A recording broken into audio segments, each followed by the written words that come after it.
प्रेम से बोलिए शंकर भगवान की जय, मैया पार्वती की जय, सच्चे दरबार की जय, हर हर महादेव। तो देखिए गुरु भाई और गुरु बहन, आप लोग के बीच में एक सुंदर सी कथा सुनाने जा रही हूँ। कथा की आप लोग पूरा सुनिएगा और मेरे महादेव जी का 3 सूत्र के पालन जरूर कीजिएगा, क्योंकि इस दुनिया में बिना धर्म के काम किए कुछ नहीं मिल सकता। तो आप इस जीवन में अपने घर परिवार के साथ रहते हुए अपने महादेव को नहीं भूलना है। महादेव से जितना अपना बच्चे से लगाव रखते हैं, प्रेम करते हैं, उतना ही से आप लोग प्रेम कीजिए, क्योंकि ये संसार मोह माया के जाल है। एक दिन इस संसार से जब हम अंतिम सांस लेंगे, उस समय कोई साथ नहीं देगा, सिर्फ मेरे महादेव देंगे। तो आप लोग महादेव की तरफ चलिए, अपना परिवार के रहते हुए परिवार के साथ खेलते कूदते हंसते बोलते चालते अपने प्रभु का गुण गाइए। और चलिए एक सुंदर सी कथा की ओर चलते हैं। कथा पूरा सुनिएगा। अगर हमारी कथा अच्छे लगे तो कमेंट बॉक्स में हर हर महादेव लिखना ना भूलिएगा। सभी गुरु भाई और गुरु बहन, सभी गुरु भाई और गुरु बहन के मेरी तरफ से प्रणाम है, बड़ों का प्रणाम है, छोटों के मेरी तरफ से आशीर्वाद है। तो चलिए कथा सुनते हैं। देखिए, एक नगर में एक धोबिन रहती है।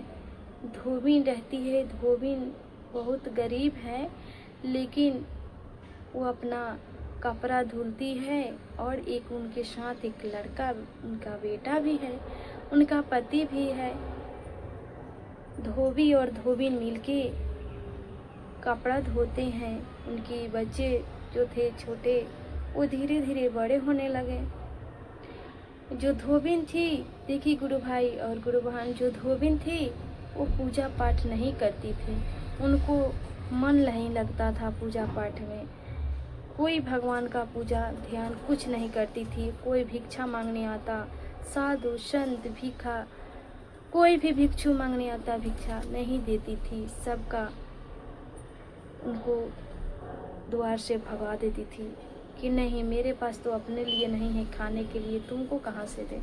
सबको भगा देती थी, किसी को कुछ नहीं देती थी। देखिए, अब धीरे धीरे उनका लड़का बड़ा हो गया। जब बड़ा हो गया तो शादी योग हो गया। जब धोबिन अपना लड़के का शादी कर दी, जब उनकी बहू आई उनके घर पे, उनकी बहू महादेव जी का प्रिय भक्त थी। महादेव जी से पूजा पाठ अनेक प्रकार की वस्तुएं से पूजा करती थी अपने महादेव को, और 3 सूत्र के पालन करती थी। लेकिन वही उनका सास जो धोबिन थी, उनको कुछ पसंद नहीं, अच्छा नहीं लगता था।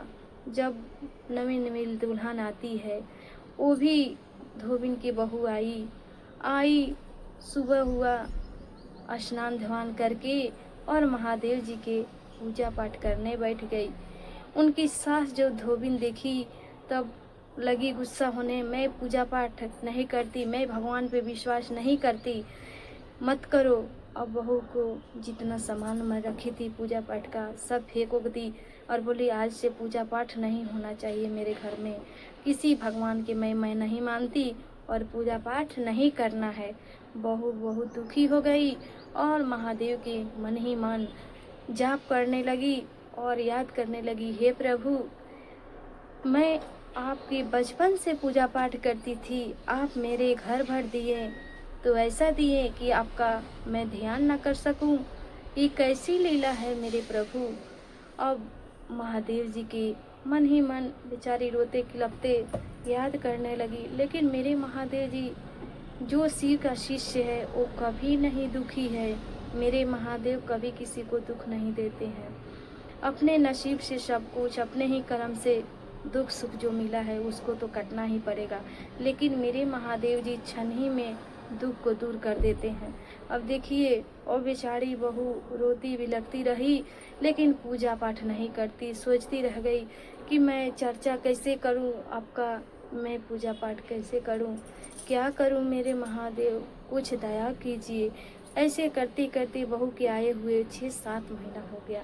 अब उनकी सास बोली, बहू हम लोग कपड़ा धुलते हैं तो खाना हम लोग को मिलता है, नहीं तो कहाँ से मिलेगा, यही गृहस्थी है, अगर नहीं धुलेंगे तो नहीं मिलेगा। चलो तुम भी हम लोग के साथ चलो, नदी पे कपड़ा धुलेंगे, वहीं घाट पे और धुल के लाएंगे। अब बहू बोली जैसी सास कहेगी वैसा ही ना करेगी। अब सास जैसे बोली वैसा ही बहू चली गई घाट पे कपड़ा धुलने के लिए। अब महादेव जी से रहा नहीं गया। महादेव जी अब वहाँ पे एक साधु का रूप धारण करके बहू और सास के पास आ जाते हैं। पहले तो सोचे कि बहू के पास नहीं जाए, पहले सास के पास जाए कि सास क्या बोलती है, कपड़ा मेरे धुलती है कि नहीं। जब सास के पास, धोबिन के पास जो सास थी उनके पास गए और बोले कि ये मेरे कपड़ा एक सीट है धुल दो, मेरा कुर्ता है धुल दो, कोई धुल देगा। उनकी सास बोली क्यों नहीं धुल देंगे, लेकिन हाँ एक शर्त है, मैं इसका ना पैसा दूंगा और मुझे अभी चाहिए कपड़ा। अब धोबिन बोली उनकी सास की नहीं नहीं मैं नहीं धुलूंगी, मेरे को तो अभी पैसा चाहिए, और आज तो मैं कपड़ा कभी नहीं धुल के दूंगी, मैं 2-4 दिन के बाद धुल के दूंगी। अब वो जीत पकड़ लिए साधु बाबा कि नहीं हमको अभी कपड़ा धुल के सुखा के चाहिए। वो धोबिन बोली कि नहीं मैं नहीं दे सकती, आज तुमको उधारे तो और नहीं करूँगी, मैं पैसा लेके किसी को काम करती हूँ, ऐसे नहीं करती हूँ। अब वहाँ से साधु बाबा नाराज होके उनकी बहू के पास जाके बैठ गए और बोले बाबू एक कपड़ा धुल देगी, ये मेरा कुर्ता धुल के अभी सुखा के दे देगी। तब बोली उनकी बहू हाँ बाबा हम सिखा के दे देंगे, लेकिन बाबा फिर वहाँ बोलते हैं कि देखो एक शर्त है मेरी। तो बोली बहू क्या शर्त है, कि देखो तुम कपड़ा धुलोगी लेकिन मैं पैसा नहीं दूंगा। तब बोली बहू कोई बात नहीं, जब इतना सारा कपड़ा धुल देते हैं तो हर कोई पैसा नहीं देता है बाबा, तो ये कपड़ा को आप पैसा नहीं देंगे तो कोई बात नहीं। बहू बेचारी बहुत समझदार थी, क्योंकि उनका महादेव पर पूरा विश्वास था। वो सत्य वचन बोलती थी, सत्य काम करती थी, कभी किसी से छल कपट नहीं करती थी, नहीं झूठ साँच बोलती थी। अब महादेव जी का कपड़ा बेचारी, वो तो साधु का रूप धारण करके आए थे परीक्षा लेने के लिए कि ये धुलती है कि नहीं। बहू बोली कि मैं धुल दूंगी बाबा, मैं आपके धुल के अभी सुखा के दे देती हूँ। बोली कि बैठिए बाबा, मैं अभी कपड़ा आपका सुखा के धुल के दे रही हूँ। बहू कपड़ा धुल के सुखा के और साधु बाबा को दे दी। बोली कि लीजिए बाबा आपका कपड़ा सूख गया। महादेव जी कहें कि अब बताओ बेटा तुमको वरदान मांगो क्या चाहिए। अगर तो मेरे पास ना पैसा है ना कपड़ा है ना कुछ है तुमको देने के लिए, अगर कुछ मांगो तो मैं दे सकूं। वो बोली कि मुझ कुछ नहीं चाहिए, अपना आशीर्वाद बनाए रखिएगा बाबा, मुझे कुछ नहीं चाहिए, आपके अनुसार मेरे सब कुछ है। देखिए वहाँ अब महादेव जी उनको एक ऐसा आशीर्वाद देते हैं कि ठीक है अगर तुमको कुछ नहीं चाहिए तो मैं खुशी खुशी तुमको एक आशीर्वाद दे रहा हूँ, इसको अब संभाल के रखना और इसको कब यूज करना, कब इस्तेमाल करना, जब कोई का अर्थी जा रहा हो, अंतिम समय उसका आ गया हो, उस समय इसको इस्तेमाल करके देखना कि कौन पाप किया है कौन पुण्य किया है। तब उसी समय साधु बाबा उनको एक नेत्र दिए। वो नेत्र उसी समय खुलेगा बेटा जब तुम इसको खोलेगी तब। जब अगर किसी का देहांत हो जाए, मृत्यु हो जाए, उस समय ये खोल के देखना, उसी नेत्र से तुम देख सकती हो कि कौन पुण्य किया है कौन पाप किया है, कौन कैसे इसको यमराज लेके जा रहा है। अब देखिए वहाँ पे कुछ देर के बाद वहाँ से साधु बाबा चले गए, अंतर ध्यान हो गए। अब सास बहू कपड़ा धुल के सुखा के साड़ी घर पे लेके आई घर पे। धीरे धीरे करते करते जो धोबिन थी बूढ़ा हो गई। बूढ़ी होने के बाद उनकी एक दिन मृत्यु हो गया। अब बहू उसी समय अपना तीसरा नेत्र खोल के देखी कि मेरी सास का कैसे अंतिम संस्कार हो रहा है, कैसे ले जा रहे हैं यमराज। जब देखी तब देखी कि पूरी कांट पे बिछाया हुआ है, यमराज खींच के लेके जा रहे हैं और इनको बिच्छू सांप काट रहे हैं, क्योंकि ये पूजा पाठ नहीं करती, कर्म धर्म का काम नहीं करती थी, तो इसके वजह से इनके ये दशा हुआ है। और वहीं उनके जब धोबिन का मृत्यु हो गया तो उनका बच्चा बेटा रो रहा था, अब बहू जो थी चुपचाप देख रही थी, नहीं रो रही थी। अब बेटा के देख के गुस्सा आया कि मेरी माँ मर गई, इसको रो नहीं रही है, चुपचाप देख रही है। इसको तो मैं जैसे तैसे रखा हूँ, अगर जैसे मेरी माँ का काम काज बीत जाता है इनके मायके पहुँचा देता हूँ। बहुत दुखी हो गया उनका लड़का, लेकिन ये नहीं समझता कि मेरी माँ क्या की है, क्या गलती करती थी, कहाँ की है, ये नहीं लड़का समझा, क्योंकि माँ बेटे का अटूट प्यार था। वो उस मतलब प्रेम में वो अपने माँ के पत्नी का कुछ नहीं समझता था। अब देखिए धीरे धीरे कुछ दिन 2-4 दिन बीता, उसी गांव में एक डोमिन का मृत्यु हो जाता है। जब डोमिन का हो जाता है तो वो बोली धोबिन की बहू अपने पति से कि मेरे को ले चलिए, मैं भी देखने जाऊंगी कि वो कैसी है। जब वहाँ गई तब देखी अपना तीसरा नेत्र खोल के, तो देखी कि इनको तो फूल का डोली आया है, सब रंथ आया है ले जाने के लिए, यमराज अच्छे से लेके जा रहे हैं। अब वहाँ पे बिलख बिलख के जो उनकी धोबिन की बहू थी रोने लगी।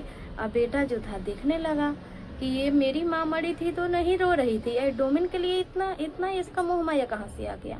अब वहाँ पे और गुस्सा हो गया कि मेरी माँ के लिए नहीं रोई है, यहाँ पे रो रही है। अब वहाँ पे सब लोग चुप कराने लगे, बहुत रोने लगी। और डोमिन जो थी अच्छी संस्कार की थी, इसीलिए उसका कर्म साथ दिया और अच्छे से उनका अंतिम संस्कार हुआ। अब धोबिन का दोनों बेटा बहू अपने घर पे आए। अब धोबिन का लड़का पूछने लगा अपने पत्नी से, ये बताओ तुम मेरी माँ मरी तो नहीं रो रही थी, डोमिन के लिए इतना क्यों रो रही थी। अब जीत पकड़ लिया उनका जो धोबिन का लड़का था, अपने पत्नी से जीत करने लगा कि तुम बताओ जब मेरी माँ मरी थी तो तुम नहीं रोई और डोमिन के लिए इतना रो रही है। तब वहाँ पे बोलने लगी कि तुम्हारी माँ मुझे शादी करके जब आए पूजा पाठ नहीं करने दी, कभी दान पुण्य नहीं की थी, कभी कोई को भूखा का खाना नहीं खिलाई थी, प्यासे का पानी नहीं पिलाई थी, तो इसका दुर्दशा बहुत मतलब बहुत दिक्कत से इसका अंतिम संस्कार हुआ। वही जो डोमिन थी पूजा पाठ धन दान पुण्य सब कुछ करती थी, इसकी वजह से उसके अच्छा से अर्थी गया। वही वहाँ पे जीत करने लगा, तुम बताओ कैसे देखती हो। तब वहाँ पे सारी बात बताई साधु बाबा वाला और कहे कि लीजिए आप भी देख लीजिए कि आपका माँ का कौन दशा हुआ है और डोमिन का क्या दशा हुआ है।